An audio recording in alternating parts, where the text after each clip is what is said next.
द्राक्ष आणि डाळिंबासाठी नाशिकमधलं मालेगाव प्रसिद्ध आहे। इथल्या मातीत पिकणारी द्राक्ष आणि डाळिंब उत्तम दर्जाची मानली जातात।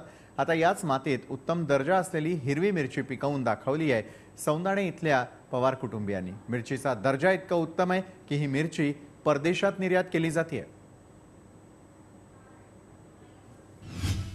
मालेगावच्या पवार कुटुंबियांचा यशस्वी प्रयोग। द्राक्ष डाळिंबाच्या मातीत हिरवी दर्जेदार मिरची।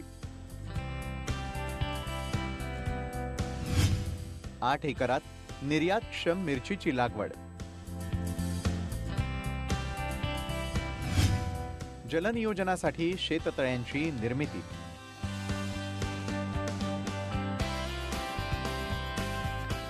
मालेगाव तालुक्यातील सौंदाणे इथलं पवार कुटुंब। त्यांची वडिलोपार्जित 8 एकर शेतजमीन आहे।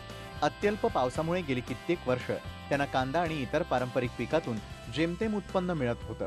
तिकडे त्यांच्या दोन्ही शिक्षित मुलांनी वेगळा विचार करत पिकतं ते विकण्यापेक्षा जे विकतं तेच पिकवण्याचा निर्णय घेतला। त्यातून त्यांनी मिरची लागवड करण्याचा निर्धार केला आणि कृतीत आणला सुद्धा। त्यासाठी त्यांनी 8 पैकी 6 एकर क्षेत्रावर निर्यातक्षम मिरचीची लागवड केली। त्यात त्यांना पहिल्या तोड्यात 2 लाख रुपयांचं उत्पन्न मिळालं। आमचा एकूण माझा 8 एकरचा प्लॉट आहे। 8 एकर मध्ये माझी 6 एकर एक्सपोर्ट क्वालिटीची मिरची आणि 2 एकर मध्ये लोकल क्वालिटीची मिरची टाकलेली मी आता। आणि त्याच्यामध्ये यापूर्वी काय करत होतो आपण, कांदे मका या पारंपरिक पिकांकडे आपण चालत होतो। पण याच्यामध्ये आता आधुनिक शेतीमध्ये आपण काय केलं पाहिजे असं मला थोडासा विचार आला। मग मी थोडंसं बाहेर प्लॉट वगैरे फिरलो। याच्यामध्ये मला काय काय नवीन वाटलं ते बघितलं आणि मागच्या वर्षापासून मी या मिरचीचा निर्णय घेतला। आता मागच्या वर्षी माझा माल नंदिता म्हणून 6 एकरचा प्लॉट केलेला होता मी। बाहेरची व्हरायटी होती ती नंदिता म्हणून। तर त्या 6 एकर मध्ये कमीत कमी मी 120 टनापर्यंत उत्पादन घेतलं होतं। त्याच्यामध्ये माझा माल काही जो माल होता तो 30-35 रुपयाप्रमाणे एक्सपोर्ट झालेला होता, लंडन एक्सपोर्टसाठी झालेला होता। की प्रत्येक प्लॉटला त्या ठिकाणी पावसाच्या दृष्टिकोनातून जमिनीला काय करून घेतलाय, उतार करून घेतलाय। की त्याच्यामुळे काय होतं की मिरची पिकाला काय ते पाणी जर जास्त झालं तर मिरची डंपिंग व्हायला चालू होते, मिरची मरायला सुरुवात होते। मग त्यासाठी मी जमिनीला पहिले उतार करून घेतला आणि प्रत्येक एकरी 4-4 ट्रॉली त्या ठिकाणी बेडमध्ये शेणखत मी भरून घेतलं। काही सकाळ संध्याकाळ प्लॉटमध्ये फिरतो, काही रोगराई राहिलं तर ते चेक करून घेतो। तसं काही वाटलं तर संध्याकाळी एकत्र बसून निर्णय घेतो आम्ही काय फवारणी करायची आणि एकरी जेवढी जास्त उत्पन्न निघेल तसा प्रयत्न करतो एक्सपोर्ट होण्यासाठी। पाणी टंचाईवर मात करण्यासाठी शेतात शेततळी तयार करण्यात आली। त्यामुळे ड्रीपच्या साह्यानं दिवसाआड मिरचीला पाणी देणं शक्य झालं। या मिरचीची विक्री मालेगाव, नाशिक, सुरत इथं केली जाते। सोबतच जर्मनी, युरोप या देशातही निर्यात केली जाते।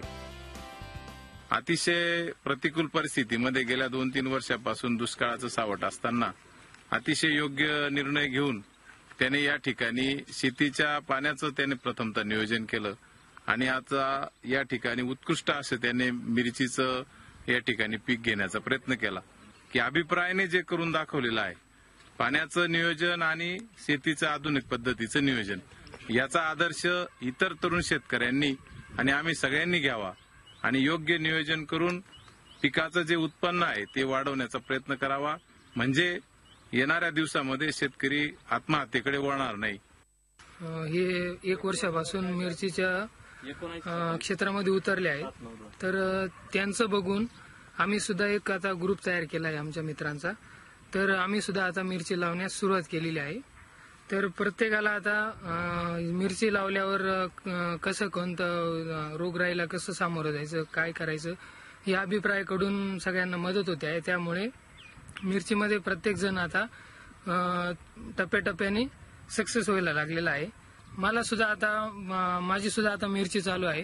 तर आतापर्यंत माझं सुद्धा आता 4 ते 5 टनापर्यंत उत्पन्न गेलेलं आहे। आम्हाला जे जे काही अडचणी येत आहेत आम्ही त्या विक्रेत्याकडून आम्ही स्वतः येऊन आणि त्यांना स्वतः पण घेऊन जातो आणि जे काही रोगराईपासून काही आम्हाला प्रॉब्लेम आला तर ते सॉल्व्ह करून देत आहे। कोणत्या औषधं केव्हा मारावे लागतात हे त्यांच्याकडून माहिती घेऊन आम्ही शेती करायला लागलोय आणि आम्ही स्वतः 2 एकर मिरची लावलेली आहे। आता माझ्या मिरचीला साधारण 1 महिना झाला आहे लावून। तरी माझं उत्पन्न आता पुढे कसं निघेल ते अभिप्राय किंवा विक्रेता सांगेल आणि त्याच्या अनुभवावरून आम्ही शेती करायला लागलोय. शेतात होणारे विविध बदल आत्मसात करून अभिप्राय यांनी मिरचीच्या लागवडीतून लाखोंचं उत्पन्न मिळवलंय. त्यांची ही मिरचीची यशस्वी लागवड बघून परिसरातील इतर शेतकऱ्यांनीही त्यातून प्रेरणा घेतली आहे. रईस शेख, TV9 मराठी, मालेगाव.